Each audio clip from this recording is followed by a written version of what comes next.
If weight loss is your goal or eating right in general, one of the worst things you can do to yourself is to wait until you're hungry before you begin to plan your meal or look for what to eat.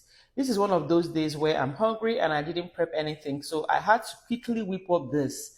And believe me, it was totally worth it. All I used for this delicious sandwich was half a cup of cottage cheese, one egg, and some seasonings. I'm going to list them in the caption. Because this is my first meal of the day and I was eating it at almost 2 o'clock, I had to make it high protein by adding additional shredded mozzarella cheese on top of it. This added additional protein to it and as well as helped the consistency of the bread to hold up. So I baked this at 350-degree Fahrenheit for just about 35 minutes. Whilst that was in the oven, of course, I needed dressing. I just realized that I didn't have any dressing in the house. So I had to quickly make myself a dressing. I had to make mayonnaise. If you've been following my page, you will know that I am a DIY queen. I literally make everything I use in my house. So for this mayonnaise, all I needed was 1 cup of olive oil, extra virgin olive oil. I normally will use avocado oil, but I didn't have that, so I had to make use of what I had. So I added 1 egg, juice from half of a lemon, a quarter teaspoonful of kosher salt, and about a teaspoonful of Dijon mustard.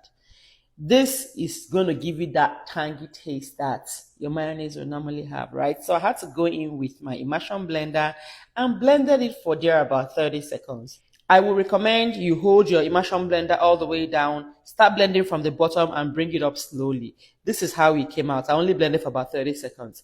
While I was doing that, of course, my flatbread was ready and I had to dress it up with my homemade mayonnaise. Look at the consistency. Look at how it came up. If you want it thicker, you can add more mozzarella cheese or more eggs.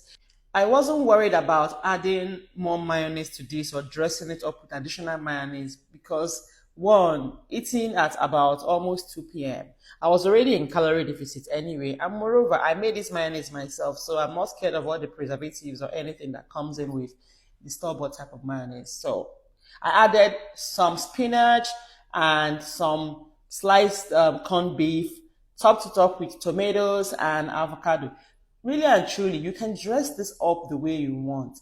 Add your preferred dressings or fillings, and that would really work. And of course, what is sandwich without some taste of pickles or dill or anything? So I added some relish dill into this and it gave it an amazing taste. Remember to save this recipe for later use and share with your loved ones. And if you want more recipes like this, feel free to download my 14-day high protein hormone balancing meal plan. The link is in my bio. Thank you for watching and I'll see you in my next one. Bye.